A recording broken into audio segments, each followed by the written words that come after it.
Unified 911, anong matutulong namin sa'yo? Anya ti maitulong mi ken kapo. Anong may tatabang ko sa Unsay imo? akong ikatabang nimo? Ngini makadabang na misal ka no. Sa anumang wika o dialekto, may tulong na darating sa iyo.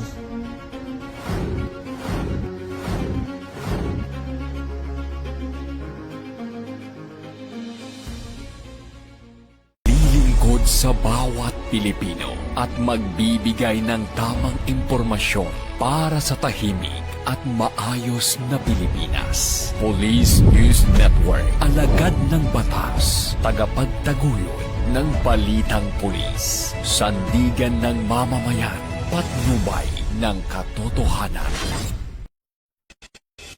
La Campo Crame, maghahatid ng pinakahuling kaganapan at nagbabagang balita. Ito ang PNN Police News Network. At ngayon, ang inyong mga tagapagbalita. Magandang araw, bagong Pilipinas. Ako ang inyong alagad ng batas, tagataguyod ng Balitang Pulis, Patrolman Edwin Baris. Maghahatid sa inyo ng tamang balita, kwento ng pulis at serbisyo para sa mamamayan. At ito ang PNP News Online. Ang pangunahing balita ng Police News Network, alagad ng batas, tagataguyod ng Balitang Pulis.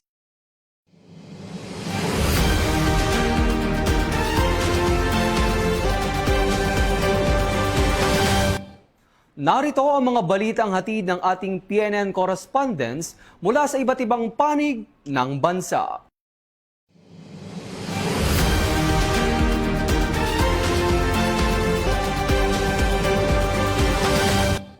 Mahigit 34 na milyong halaga ng hininalang shabu ang nasabat ng mga otoridad matapos maaresto ang 3 suspect sa isinagawang buy-bust operation sa Zamboanga City. Ang buong detalye ng report ay mula kay Patrolman Don Brosas. Hinihinalang tulak ng ilegal na droga ang arestado sa isinagawang buy-bust operation sa Zamboanga City, kung saan mahigit 34 na milyong pisong halaga ng hinihinalang shabu ang nasabat ng mga otoridad. Kinilalang mga sospek sa alias na Kasmir, Adong at Ardison. Napawang na aresto sa basement parking lot ng isang mall sa Barangay Zone 4 nitong Martes ng hapon. Nakumpiska mula sa mga sospek ang 5 kilo ng hinihinalang shabu na nakabalot sa vacuum-sealed plastic bags na may markang 666, buy-bust money, pick-up truck at iba pang ebidensya. Patuloy rin ang masusing investigasyon upang matukoy ang lawak ng operasyon ng mga sospek at posibleng koneksyon nila sa iba pang grupo na sangkot sa ilegal na droga. Mula rito sa PNP National Headquarters, ako ang inyong PNN correspondent, Patrolman Don Brosas, alagad ng batas, tagataguyod ng Balitang Pulis. Maraming salamat, Patrolman Brosas. Walang takas ang isang lalaki sa isinagawang buy-bust operation sa Coronadal City matapos makuhanan ng tinatayang 34,000 halaga ng hinihinalang shabu. Tinutukan niya ni Patrolwoman Resalie Umalay. Arestado ang isang 40 anyos na lalaki matapos maaktuhan sa isinagawang buy-bust operation ng mga operatiba ng pulisya sa Purok Tuburan, Barangay Santa Cruz, Coronadal City, South Cotabato nitong gabi ng Mayo, 13 taong kasalukuyan. Kinilala ang suspect na si alias Ton, isang landscaper at residente ng Purok Tuburan, Barangay Zone 3 ng nasabing lungsod. Pinangunahan ng mga tauhan ng City Police Drug Enforcement Unit, South Cotabato Police Provincial Drug Enforcement Unit, Intel Operatives ng Coronadal City Police Station at First Provincial Mobile Force Company na kumpiska pa mula sa suspect ang isang marked money na 500 peso bill at isa pang sachet ng hinihinalang shabu. Tinatayang may kabuuang timbang na humigit kumulang 5 gramo ang nakumpiskang illegal na droga na may standard drug price na 34,000 pesos. Mula dito sa Campo Crame, ako po ang inyong PNN correspondent, Patrolwoman Resalie Umalay, nagbabalita para sa Police News Network. Alagad ng batas, tagataguyod ng Balitang Pulis. Ito ang bagong PNP para sa bagong Pilipinas, serbisyong mabilis, tapat at nararamdaman. Maraming salamat, Patrolwoman Umalay.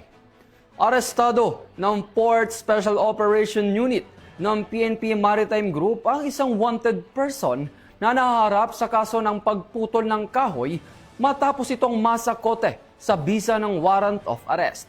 Ang detalye ng balita ay mula kay Patrolwoman Juni Arniego. Na nasa korte ng pinagsanib na pwersa ng Port SOU Mapanas SBC at Emlet Eastern Samar ang isang wanted person sa isinagawang intelligence-driven manhunt operation bago sumikat ang araw nitong Mayo 11, 2026. Ang operasyon ay sinagawa sa pamumuno ni Police Captain Ibnu Hasan R. Amilasan Jr. at sa ilalim ng pangangasiwa ni Police Major Edison F. Albiar. Dakong alas 4 na ng madaling araw nang mabilis na ikinasa ng mga operatiba ang operasyon sa Barangay Dos Dolores, Eastern Samar, kung saan mapayapang naaresto ang nasabing individual sa bisa ng warrant of arrest na inilabas ng Regional Trial Court ng Dolores, Eastern Samar na may inirekomendang piyansang nagkakahalaga ng 30,000 pesos.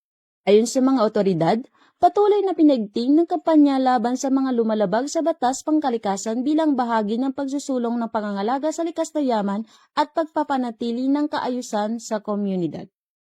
Mula dito sa Port SOU, ako ang inyong PNN correspondent, Patrolin M. Ariniego, alagad ng batas, tagataguyod ng Balitang Pulis. Maraming salamat, Patrolwoman Ariniego. Pinaigting ng Masbate Police Provincial Office ang kanilang kahandaan sa panahon ng kalamidad sa pamamagitan ng pagsasagawa ng Disaster Emergency Assistance Response, accounting at inspection sa search and rescue equipment upang matiyak ang mabilis at epektibong pagtugon sa oras ng sakuna.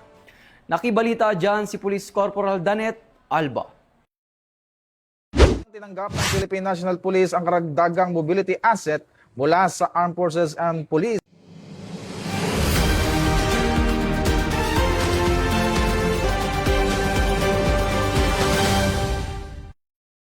Nagsagawa ang Masbate Police Provincial Office ng Accounting of Personnel at Equipment Showdown bilang bahagi ng pinaigting na kahandaan ng kapulisan sa pagtugon sa anumang kalamidad at sakuna sa pangunguna ni Police Colonel Jefferson B. Araojo, Provincial Director, Masbate Police Provincial Office.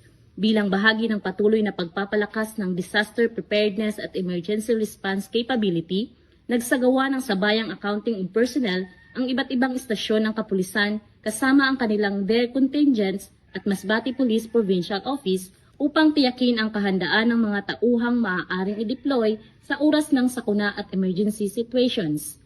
Kasabay nito, isinagawa rin ang equipment showdown kung saan sinuri ang kondisyon at functionality ng mga disaster response equipment, rescue tools, communication devices, emergency vehicles at medical supplies na ginagamit sa search and rescue operations. Ayon kay Police Colonel Jefferson B. Araojo, mahalaga ang regular na inspeksyon at assessment upang mapanatili ang mataas na antas ng kahandaan at agarang pagresponde ng mga disaster response teams. Nagsilbi rin ang aktibidad bilang paraan upang mas mapalakas ang koordinasyon at interoperability ng iba't ibang unit na kabilang sa disaster response operations. Binigyang diin naman ang pamunuan ng Masbate Police Provincial Office na nananatiling prioridad ng organisasyon ang kaligtasan ng mamamayan sa pamamagitan ng maagap, organisado at epektibong disaster response operations. Nakakatiyak ang publiko na ang kapulisan ng Masbate PPO ay nananatiling nakaalerto at handang tumugon ang lahat ng DARE contingents sa anumang oras ng pangangailangan. Ako po si Police Corporal Danet R. Alba, nag-uulat para sa Police News Network. At ito ang bagong PNP para sa bagong Pilipinas, serbisyong mabilis, tapat at nararamdaman. Maraming salamat, Police Corporal Alba.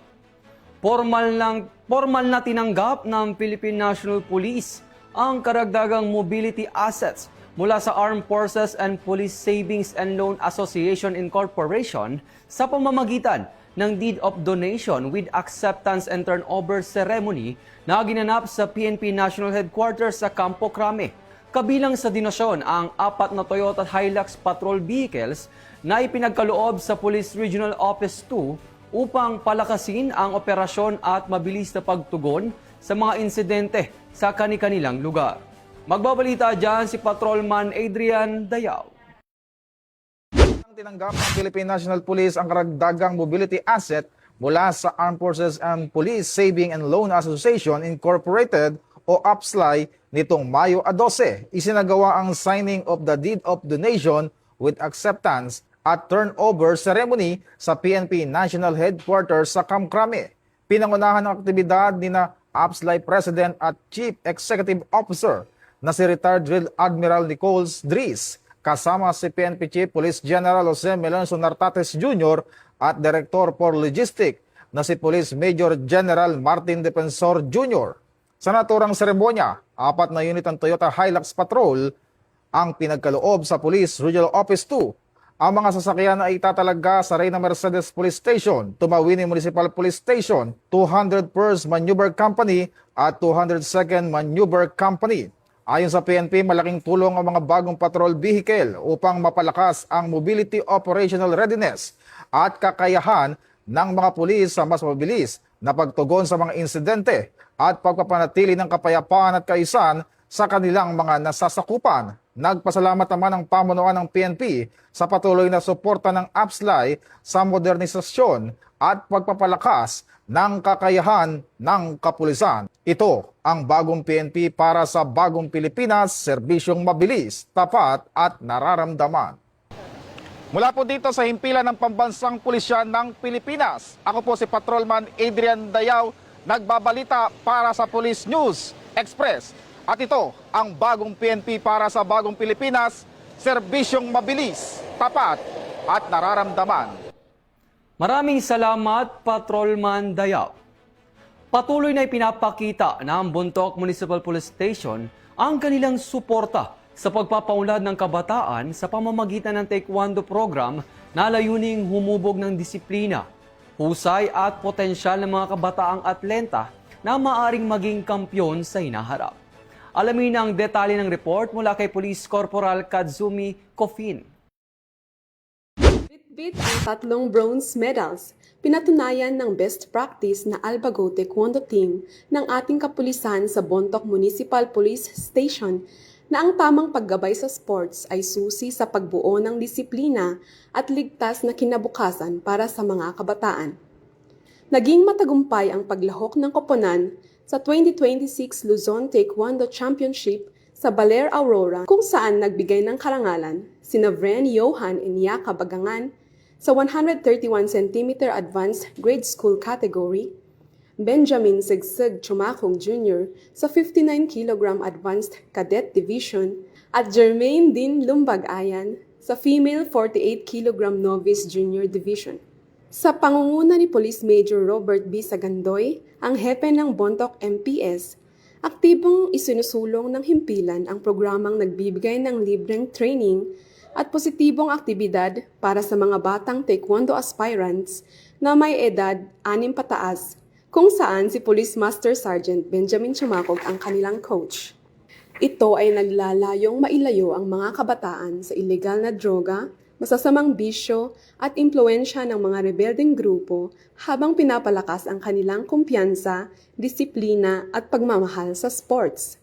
Sa tagumpay ng Albago Taekwondo team, muling pinatunayan ng Bontoc MPS na ang sports ay hindi lamang kompetisyon, kundi sa bawat sipa ng ating atleta ay sipa patungo sa isang mas ligtas at mas matatag na kinabukasan para sa mga kabataan ng Montañosa. Mula dito sa Mountain Province, ako ang inyong PNN correspondent, Police Corporal Katsumi Kofin, alagad ng batas, tagataguyod ng Balitang Pulis. Maraming salamat, Police Corporal Kofin. At yan ang mga balitang nakalap ng ating mga PNN correspondents mula Luzon, Visayas at Mindanao. Para sa mas malawak at mabilis na ulat ng mga balita, huwag kalimutang mag-like, follow and share sa aming official social media accounts ng Police News Network. Tutok lang sa aming YouTube channel para sa mga live stream at replays at i-follow kami sa X account para sa mga real-time updates at Facebook account ng Police News Network. Manatiling mapagmatsyag at laging alamin ang totoo. Sa ngalan ng pamunuan ng Philippine National Police, sa pangunguna ni Chief PNP Police General Jose Melencio C. Nartates Jr.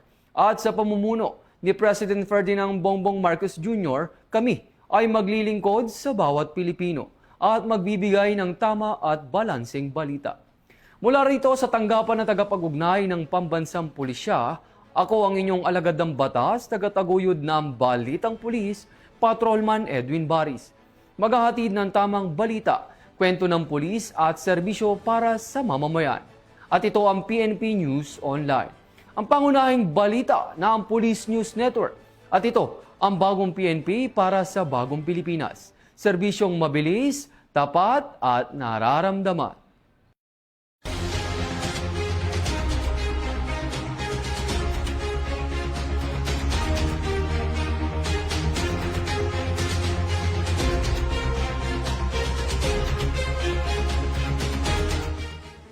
Police News Network, alagad ng batas, tagapagtaguyod ng balitang pulis.